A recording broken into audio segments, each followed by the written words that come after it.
കവർച്ചാ സംഘം ക്യാമ്പടിച്ചതായി സൂചന. കവർച്ച നടത്തിയത് ഒരേ സംഘമാണെന്നും സംശയം. പ്രത്യേക പരിശീലനം ലഭിച്ച സംഘം ജില്ലയിൽ എത്തിയിട്ടുണ്ടോ എന്നും പോലീസ് അന്വേഷിക്കുന്നു. മൊഗ്രാൽ പുത്തൂർ ഭദ്രടുക്ക ശ്രീ പൂമാണി കിന്നിമാണി ക്ഷേത്രത്തിലും കുമ്പളയിലെ ഷറഫ ജ്വല്ലറിയിലും കവർച്ച നടത്തിയത് ഒരേ സംഘമാണെന്ന് സംശയമുയർന്നു. ഒരേ ദിവസം തന്നെയാണ് രണ്ടിടത്തും സമാന രീതിയിലുള്ള കവർച്ച നടന്നതാണ് ഇത്തരമൊരു സംശയം ഉയരാൻ കാരണം. കവർച്ചയുടെ സ്വഭാവം നോക്കുമ്പോൾ ജില്ലയിൽ പ്രൊഫഷണൽ സംഘം തന്നെ മോഷണത്തിന് ഇറങ്ങിയിരിക്കുന്നുവെന്ന് വേണം കരുതാൻ.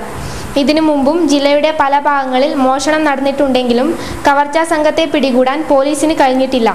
മോഷണ വിവരം അറിഞ്ഞാലുടൻ ഡോഗ് സ്ക്വാഡും വിരലടയാള വിദഗ്ധരും സംഭവ സ്ഥലത്ത് എത്തുന്നുണ്ടെങ്കിലും മോഷ്ടാക്കളെ പിടികൂടാൻ പോലീസിന് സാധിക്കുന്നില്ല.